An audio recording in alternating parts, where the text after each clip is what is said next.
When will God refuse to hear you?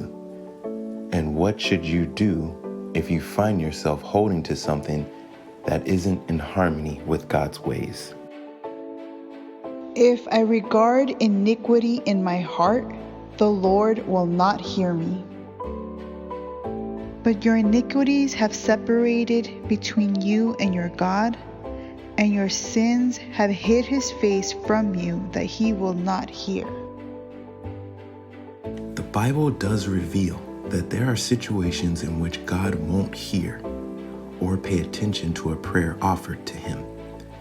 The story at the end of the life of Israel's first king, Saul, is a shining example of this in action.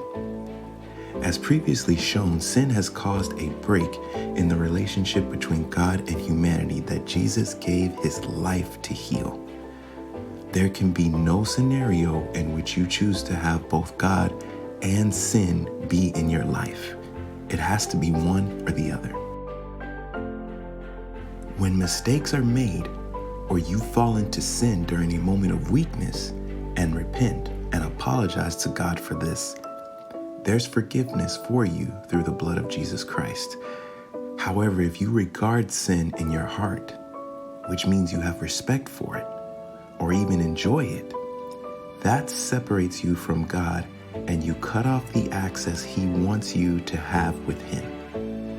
This doesn't mean that he won't pay attention to a prayer of true repentance. If you find yourself clinging to something not in harmony with God's ways, ask for true repentance.